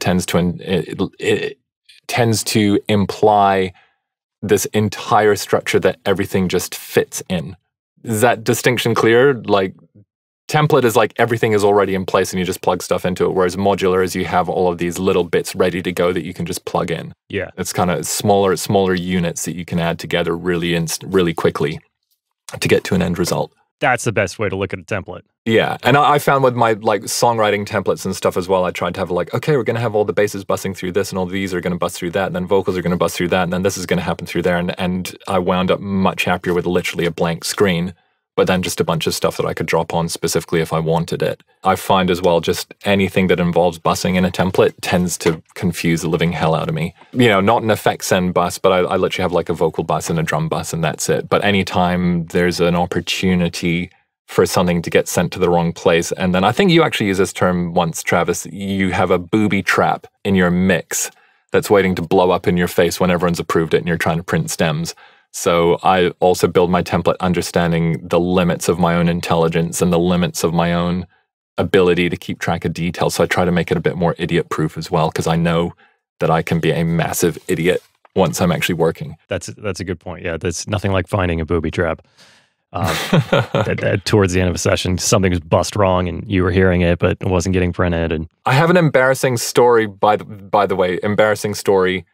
I did a mix one. This was like 10 or 12 years ago, so I learned the lesson. But I didn't realize through the whole mix that the entirety of a percussion group was being sent to the audio outputs I was monitoring through, but wasn't going through the mix bus. And I printed all the mixes through the mix bus, so the client wound up approving it without all this percussion stuff that I thought was in there. Because I was sitting there listening to everything, printing, going like, yep, sounds great, and didn't realize that not half the stuff, but a musically significant proportion of it wasn't even making it to their ears. So that was a real lesson for me of like, is this all working? And how can I avoid stuff like that, you know? What's frustrating about that, and this is more of a Pro Tools user problem, is there's no easy way to solve that problem, because you've mixed that percussion while listening to everything in the mix bus. It's not you can't just take those things, put it in the mix bus and like turn it down 4 dB, because you also have no reference point for where it was. So you're like, oh, I liked it here. You can't A/B, because you've taken it away. It's just, every time that happens to me, it's so frustrating, because you're like, I really loved it. It was right here, and now it's totally different. Yeah. Totally different. It's challenging, isn't it? Yeah. All right. Well, on our way to the close, I did want to ask you one more question. You built an online community over the last few years. You've worked in studios long before that. How would you describe the way you see, quote, music community today versus like 5 or 10 years ago? Do you view music community as the same thing, or do you view your community as different now? What an interesting question. I feel for me personally, 5 or 10 years ago is a terrible reference point, because that's when I had my studio in Montreal, which was fantastic, but I literally went like 6 months once without speaking to someone.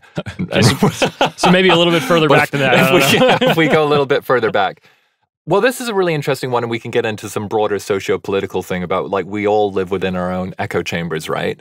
And I had this amazing community experience coming up in London, But what really made me want to build all this stuff online was going back to New Zealand for 4 months in 2019, the town where I got really obsessed with records and decided I wanted to be a record producer, and reflecting on the fact that if it wasn't for the fact that I had British parents and I could get this passport and like, you know, I'm okay to say my parents paid for my ticket to London. Most people on the planet wouldn't have access to that opportunity. Yeah. So I was thinking really hard about the fact, like, I massively benefited from being able to land in this situation and learn from people. And I want to make this available to anyone, anywhere in the world. And that is compounded by the fact now that the model in the music industry is very different to how it was at that point in time, late 90s, turn of the millennium, because technology has given us so many capabilities. But most of the producers and mixers I know, like 100% of this conversation, we have our own private room on our own private property. And quite frankly, like, I don't want a bunch of random people in my house. Yeah. But, you know, we're also at the age where the people that we learn from were at when we learned from them. So I see this much more as like, there's always in our industry been a duty for people with experience to pass on and share that knowledge. And the landscape has always been shifting. So this is really like we're trying to take advantage of that right now. What's really cool, and especially what I love about doing this online, is that you can get exposed to people from anywhere in the world. And one of the most gratifying things I've seen is people from opposite sides of the world who have met in these conversations that we were having, like collaborating together and working together. So I think that we're in this position now where those opportunities can go far beyond what we had in the past. And we're also in this nuanced thing. So just so everyone knows as well, like, the Complete Producer Network is free. I wanted to make a free community that was available for anyone, that doesn't have flashing banner ads. You're not tracked by Mark Zuckerberg or Google or anything like that. Like, none of the posts in there are tracked. Terrible as a business model for a website, but wonderful experience for people who are in it. So I support the Complete Producer Network through the Beats Accelerator process, Mix Accelerator process, and Damian's online studio, and they are paid programs. And people might say, yo, information should be free. And I'd say, on one hand, yes, but on the other hand, all these people I learned from, and the people that you learned from, Travis, like, you were in there doing something in return that allowed them to work. So I'm able to keep, that's true. So I do want to just specifically say I have paid programs, and it's just like, I don't do work on spec for clients, because I find that people who expect you to do stuff on spec themselves aren't committed to the process. Anytime I've done stuff on spec, not anytime, but in general, as a philosophy, it's not really worth it. So there's a difference there, which is that back in the day, I could get myself into a situation to learn from other people, and I would be sweeping the floors. But you would also have to be in a situation where you could afford to take the time to spend a day working for free.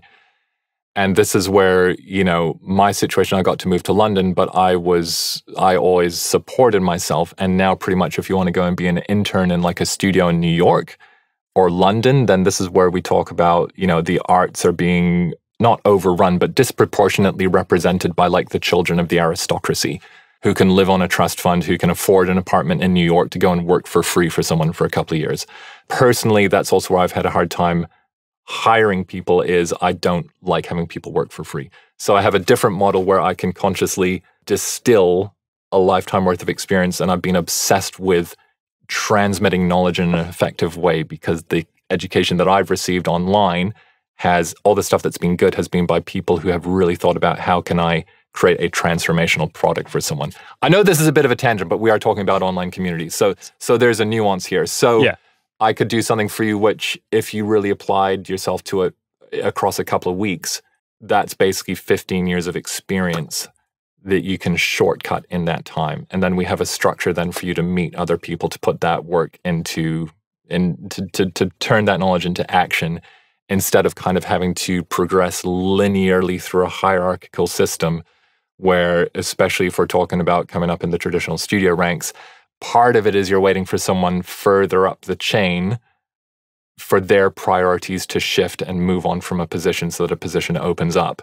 Mm-hmm. Whereas community and the opportunities online now are 100% reliant on the vision and the work of the person looking for the result themselves.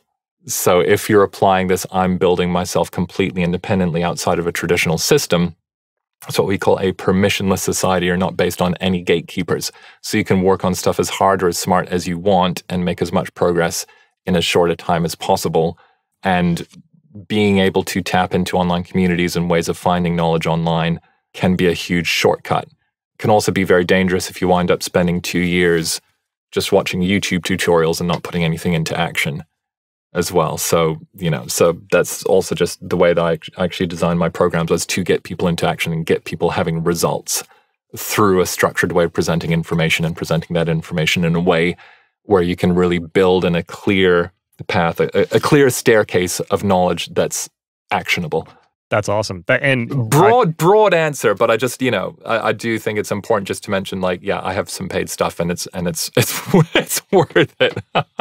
Well, what I heard in that is that you've assumed a new role in your music community. You realize, like you said, we're the age that a lot of the people we learned from were when we started. And I think that's the takeaway there, is that you recognize that. You also recognize the way the world is different. You've seen it change. You've seen the potential pitfalls of the way that it was. You see the potential perks of the way the world can be. And you've built this thing, which we talked about in, our prior interview, to kind of recreate that studio culture, but except online, where anybody can access it. And you're totally right about the aristocracy-ish vibes of being able to survive in a city like New York or Los Angeles and have the opportunity to learn from the people that work in those cities is almost not doable without saving a lot of money or working 18 hours of paid work so that you can have a 6-hour internship is at 24, yeah.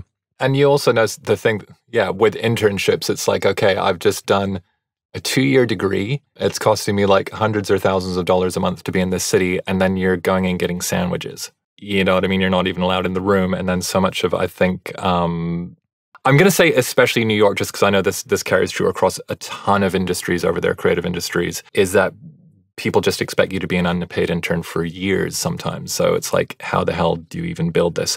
But I guess the other, this isn't so much just about community, but for me, it's what I found really interesting, Travis, is, I've been hired through my whole adult life to help one artist, one team at a time deliver a record.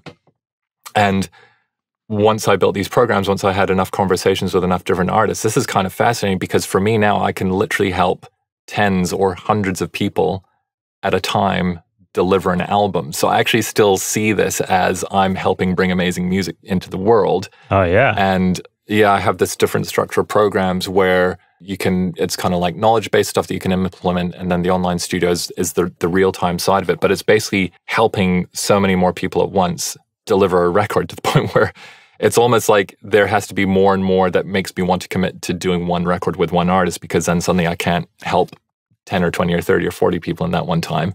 Yeah. You're just working with one person. So that's also just been the really amazing kind of gratifying side of it, seeing someone go like, you know what, I'm not just going to buy one more plugin, I'm going to invest in this program, and then you see the actual results they have. Just like if they say, you know what, I'm not going to spend 3 years learning to mix, I'm going to invest in Travis mixing my song for me, and then they get this great result. So it's basically another way that I can help people.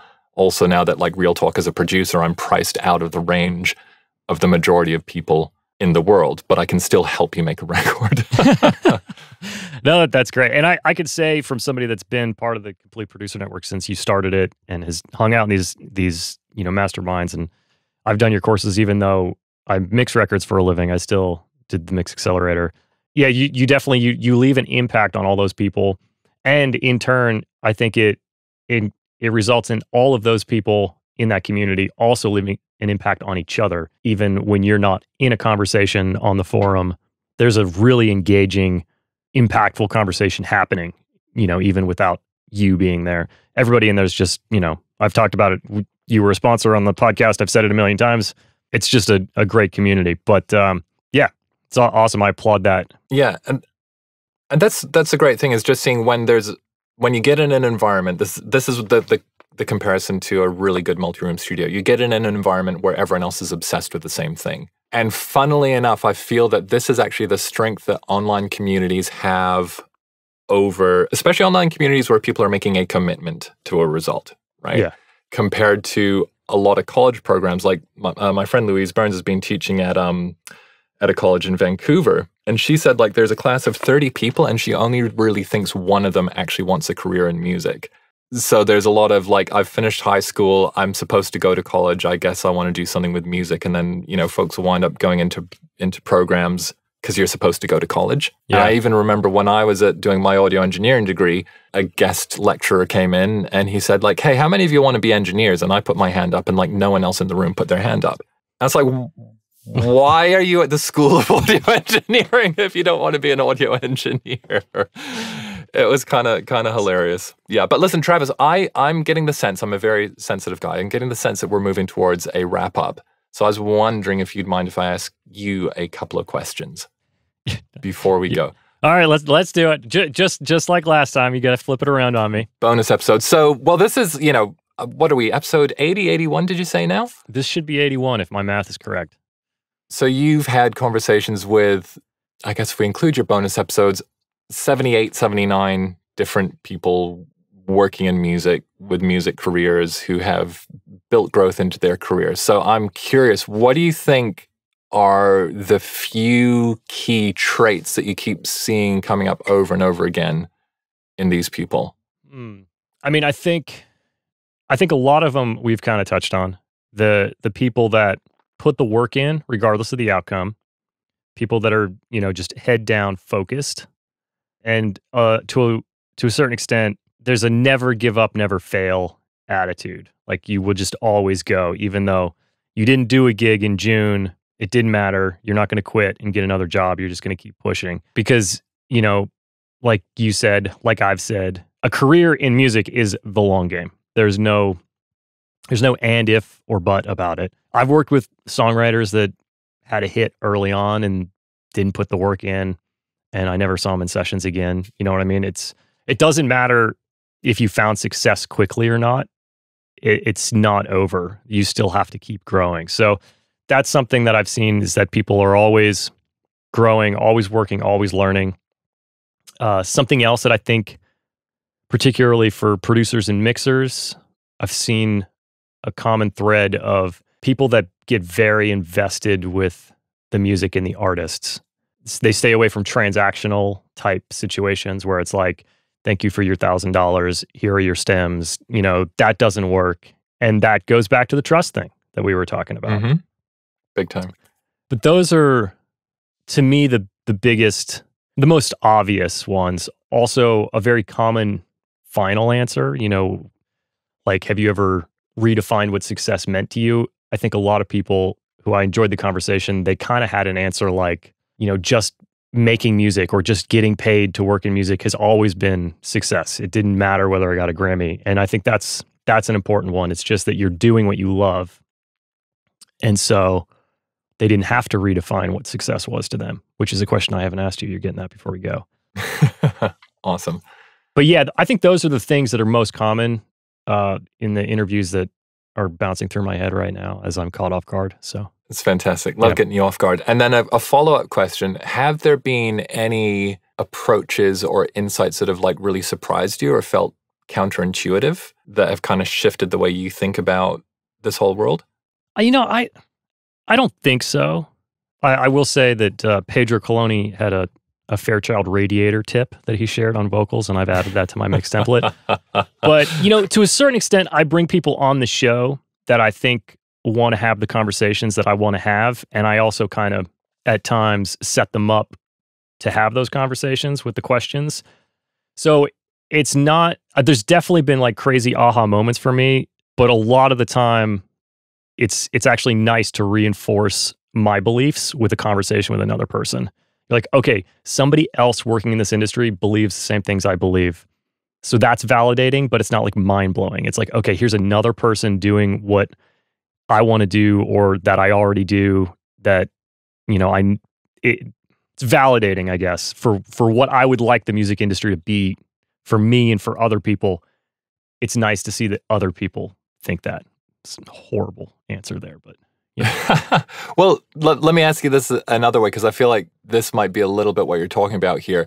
I feel as time's gone on, it's almost like there's thinking that there's some hidden piece of knowledge has never proven itself. It's not like there's some secret to unlock, but each time you revisit a core premise, you'll approach it differently. You'll have a slightly different perspective on it. You'll get something new from it. So even just reminding yourself like, hey, the most important thing is making sure the artist loves this record. It can mean something different every single time you do it. And the knock-on effect of that in terms of the action you take can be completely different each time. Approaching that question as an intern versus as an established producer, it will mean entirely different things to you as well. So maybe there's something, Travis, for you where you're getting to have these conversations where similar themes come up that are expressed differently, and you've now been doing progressions for quite a few seasons of your life. So you're probably letting them resonate with you as you're at different points in your journey.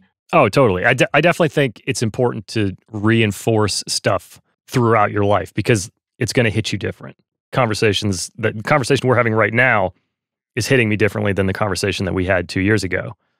It's almost like a weekly review or like a monthly review, where you can like reflect on like what you've done or didn't do and think about like, how does that exact same question, how does the answer to that same question at the end of every episode feel different based on the person that gave it, even if it's kind of similar to the last one after you hear their story. So yeah, it's kind of the, never stop learning, keep reviewing where you are and reflecting on it because things are different as your life gets different.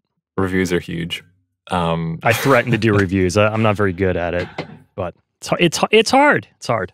It is hard, yeah. And just a quick note for anyone, if you're feeling a bit overwhelmed on this journey and it comes up over and over again, no matter where you are, I've gone through a big phase of it recently, just taking that moment to zoom out and get your thoughts out onto paper, really like thinking about what are all the things I'm trying to achieve, what do I need to work on next? Something that could feel like there's a million and one things that you have no chance in hell of doing internally. Once you actually write it out, you're like, oh yeah, I could do that, no problem. Or you might realize like, we need to stop doing this one thing over here, or we need to double down on another thing over there.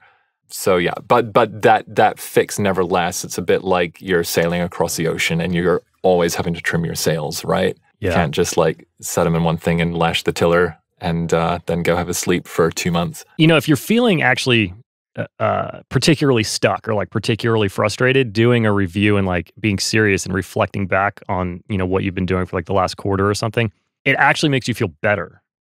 Because if you're like, yes, oh, I haven't been mixing as many songs as I want to mix, or I haven't been doing what I want to the podcast or whatever it is, right? Whatever your frustration is, if you sit down and you look at what the realistic, like what actually happened, not what you think happened, but what actually happened, you can be like, oh, well, it's not the way I imagine it at all. It's better. I had more listeners, even though it feels like I had less listeners, or I had higher paying mixes, even though it felt like I didn't do any, or like whatever that thing is that's frustrating you at the time, you can really kind of flip the script on it if you look at it. Because the way you view what's going on is probably not reality unless you can objectively step away and look back. It's like we tend to remember the one thing that went wrong and not the 300 things that went right.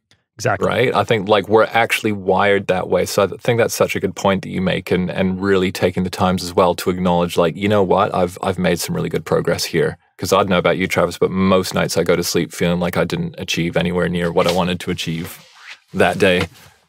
And kind of like it's almost like this other meta skill you develop is just getting okay with that fact. Yeah, that's true. That's true. I'm really trying to actually, I'm kind of pep talking myself about this morning. I do my morning pages not to share with the world, but something came up this morning for me, which is like this thing that I'm working on right now that I'm feeling actually really stressed out about. What would happen if I just enjoyed it? It's kind of like what you're talking about earlier. Don't think about the outcome, just enjoy the process of making it. Yeah. And this is something new that's a huge challenge for me. And, I've had the most intense like phone pickup, like any distraction possible, probably one of the most intense series of that, of just feeling myself pulling back from the cutting edge, from the uncomfortable heat of learning and growing. And maybe it's because I'm trying to put too much on it, trying to make too much ride on it instead of just enjoying it. And that's often something I'm talking to artists about in the online studio as well, is like, oh my God, I need to finish this EP. And it just feels like this intense, heavy thing. And it's like, hey man, you want to change the hi-hat sound? Just like change the hi-hat. It's no big deal. and bringing that kind of almost no big deal energy into those challenging moments can be huge. I'm working on that one at the moment, Travis. It's I mean, everybody's always working, right? We're always working on something. And I guess that, you know, going into that theme we were talking about, it's like these similar things keep coming up over and over and over again in different situations. I might have been, you know, 15 years ago stressing out over which 1176 to use and taking 5 days to finish a mix because I was worried I had the wrong compressor on there, whereas that's not really an issue now. But you kind of push through that discomfort in a way. The uncomfortable stuff is, I don't know, you have to go towards the uncomfortable stuff. That's like one of the big takeaways from doing this podcast for 2 years, especially in the beginning, like way outside my comfort zone. Like even right now, I'm thinking, hey, now we're on YouTube. Now I have to look at the camera. Am I looking at the camera? No, I'm looking over here, looking over there. But I'm not going to delete this episode. I'm just going to put it up and I'm going to remember, hey, next time, you know, put Damian's video somewhere where you can look at Damian and look at the camera at the same time. Yeah, doing the uncomfortable stuff and understanding that it's okay for things not to be perfect. Mm-hmm. You know, if the intention is there and the emotion is there and the purpose of why you're making something or doing something or writing something, if that's authentic, then that's good. I'm not going to edit the podcast for 72 hours anymore. I'm going to let Steven do it and he can edit it for as long as he wants. But yeah, you just have to do the stuff that's hard and then you'll learn that things don't have to be perfect. It's better if they're not. It's only holding you back. Better if they're not. Better if they're not. Let's say that again, everyone. Better if they're not. And that's, you know, mixing is such a fantastic example. We're talking about that quarter of a dB move versus like we're going to do 6 dB moves. Yeah. There's nothing more boring than perfect, and kind of getting okay with the fact that something might feel a bit unresolved or that you don't get the huge fireworks display when things are done, you know, or that done is actually a choice, not a place. You know, that's good. There's a quote right there. There Done you is go. A choice, not a place. Stick that one on your socials. There you go. Now, before we go, everyone, I'm gonna take over Travis's podcast here. Everyone, I hope you don't mind. Travis and I are friends. We touch base every now and then. I really appreciate. You know, we're both very busy, but Travis and I are both people who are trying to share knowledge about music production outside of the normal channels, and we're trying to do this in addition to a very demanding full-time job, which is making records, and in both our cases, looking after our families, even though we have very different configurations. Now, Travis is terrible at communicating the value of what he does. And so I just want to take a moment to say this really clearly. Please don't edit this out. What's going on at the moment, Travis? There's a Patreon going on for Progressions. There is a Patreon for Progressions. There is a Patreon going on for Progressions. Yeah. Please, if you found this episode, or maybe not this episode, maybe you found me incredibly annoying and you found another episode really helpful, please forward this episode to a friend. I don't think, listeners, you properly understand how much work, how much effort, how much dedication Travis is bringing to this podcast. It's been wonderful to watch. I'm incredibly proud of you, Travis, on this. And thank you. I think even from the stuff I've built online, you have no idea how just a simple gesture of telling a friend about it, inviting a friend in, what an impact that can make. What an impact, like leaving a review or actually going, you know what, the stuff I've learned on this podcast, if I look back over the last year or the last week or the last 2 years of my life, this has really changed the way I've done business and I can see the results. So like, jump on the Patreon, for God's sake, and use that as a demonstration of your commitment to your own growth. But yeah, Travis, I just really publicly want to big you up for what you're doing here. I know that you're squirming because you're not used to anyone saying this, and we both came up through the engineering thing where no one's ever going to give you a compliment, but you're doing a fantastic job. And to be back on episode 81, 80 episodes later, like you have stuck to your word, you're improving every day, you're living in the discomfort, and I really massively applaud you and respect you for what you're doing here. So big ups. Thank you for making this available for everyone, and audience, like let's do what we can to get the word out there for Travis. Well, I appreciate that. Don't that. edit this out, okay? I appreciate that. I appreciate you coming back. Cool. But I have to ask you 2 more questions before you go. All right. I just wanted to make sure we got that in there before you said, okay, we're done. All right. You just wanted to make sure it was in the middle. We couldn't drop that. Well, I appreciate the kind words, man. I really do. So anyway, back to the episode.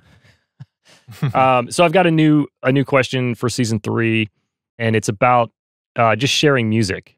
Is there any artists or any records you're listening to right now that you think people are sleeping on, or that are currently having a big impact on you, even if they're not new music? Like, what's something that you think people should go listen to? Actually, you know what's funny is I keep thinking I need to do a, like, what are my records of the year kind of roundups at the end of the year, and we're recording this when all these kind of roundups at the end of the year are starting to come out. But I am so not plugged into the release cycles that my records of the year would be the records that I found this year. But genuinely, the majority of what I listen to is the records that I'm working on. But the record I heard recently that I got obsessed with was actually Jessie Ware's album from 2020. I'm trying to remember what it's called. But yeah, Jessie's from London. Her debut album, I think in 2012, I was mad obsessed with. And this new one is kind of like if Robin and Sade and Massive Attack's string section like had a baby.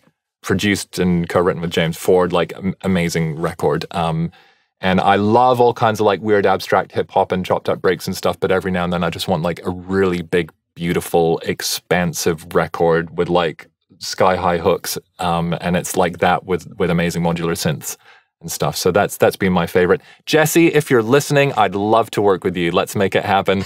I'm sure you're a fan of Progressions, Jessie. If you're on Jessie's team, can you make it happen? You know how much I love my artists and how much I care. But yeah, that one's been huge. Otherwise, everyone needs to be following Lido Pimienta. I actually haven't worked on her records, by the way. So just a correction from the top there. But Lido was very involved in the Bomba Estéreo family. She brought me in on that record. So I know she's working on a ton of stuff right now that's fascinating. And for me in general, this is a bit of an aside, but I've really been like, it's been quite beautiful for me just to start to move into another part of the world, and the friends I've made like in Mexico City and Latin America who've really like embraced me. Colombia has been just so kind to me, and it's been a real honor getting to be involved in those records. So I will suggest that everyone actually listens to the Bomba Estéreo album as well. Jose from Bomba Estéreo has another project called Paraísos. That's amazing. I just mastered that for him. Wasn't involved in the production, but that record is killer. If you're not listening to music in other languages, it's a wonderful thing to do. So yeah, I think those are my main hints, main tips. Awesome. I'll put links to Spotify or whatnot in the show notes. And then the question that I didn't get to ask you last time because it didn't exist is, was there a time in your career that you chose to redefine what success meant to you? And this is something we've probably touched on multiple times, but is there an answer that comes to mind? I think actually many times, really. I'm having trouble pinpointing this, so this is more of a crossfade. But I feel like for me, things have really changed from how can I get myself into a position to now it's how can I serve this for this person? How can I help this person make an impact? So success for me goes back to that, like how can I make something that the artist loves, but how can I really help people make an impact with culture?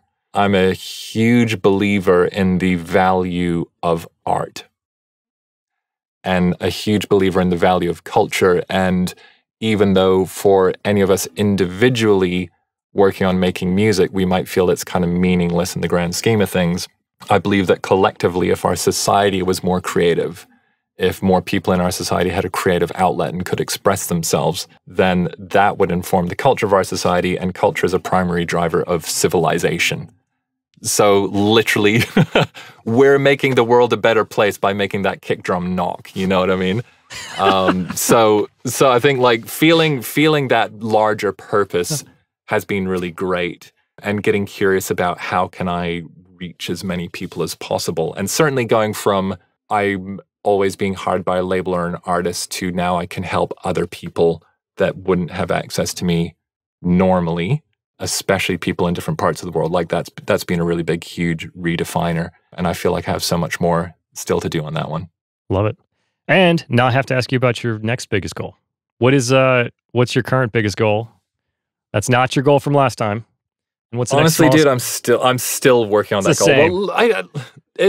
Well, let's put it this way. Like I have the larger vision of how delivering that goal fits into a life that I'll be really proud of when I die. Like I'm already really stoked on my life, but I alluded to before, like Complete Producer Network and all the activities on there really seamlessly integrating with my work as a producer and a collaborator. And at the moment, there's a bit of an overlap that I'm quite happy with, but I really have this vision for how that's all going to work together. And in particular, I really want to explore the future of the model for us in the music industry. And I really feel the last few years have seen a huge shift, even like 2020, just like it was quite hard to get your music on Spotify. And now there's so many ways that are easy to do that.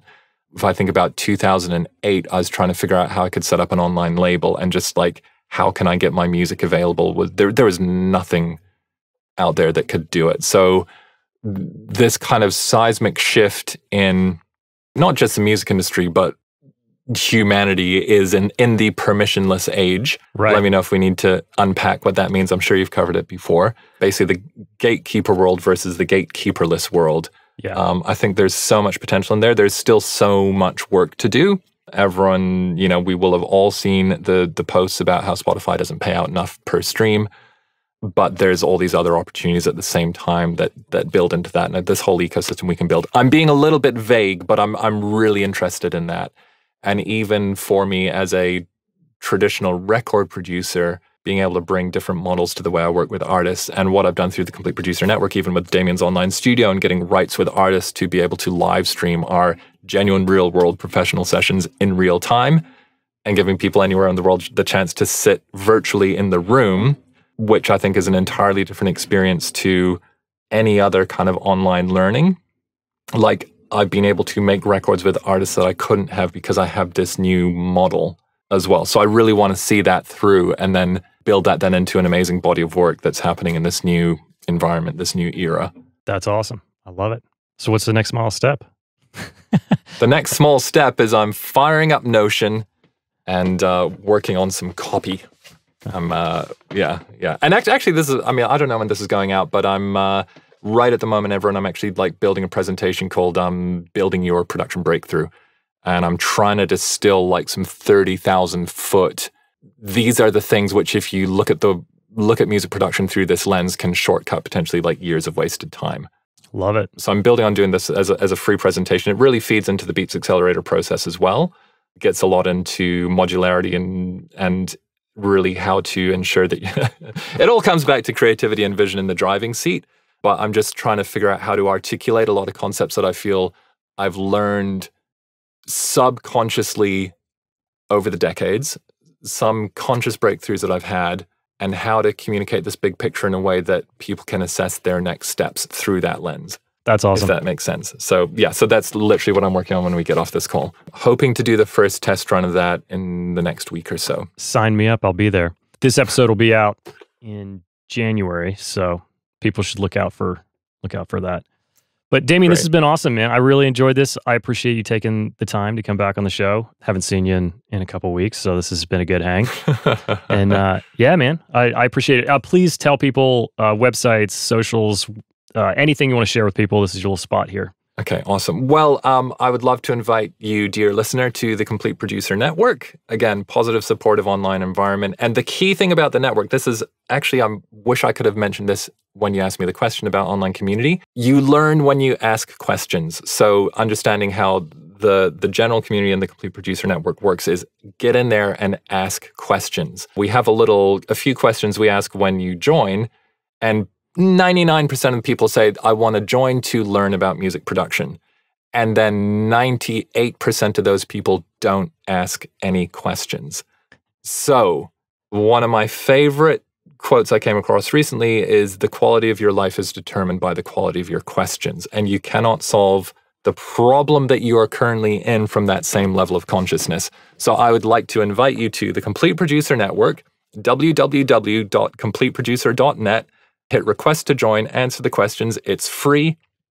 I keep it off the main internet so that it is a quiet, positive, supportive place, as we discussed before. And then think about a question and ask it, because the one thing I can guarantee you is that if you don't ask questions, if you don't put yourself out there, you're not going to grow. And in the internet era, it is too easy to think that we're going to sit back passively, do music production Netflix, swipe through stuff, watch a bunch of tutorials, and our life is going to change. And I'm here to tell you that it is not until you take action. So you're invited to the Complete Producer Network. Please get in there, ask some questions. I try to answer all of them I can myself, but there are so many great people in there who are very generous with their knowledge. So that's the main place. Otherwise, I'm here as Damian, Damian on all the socials.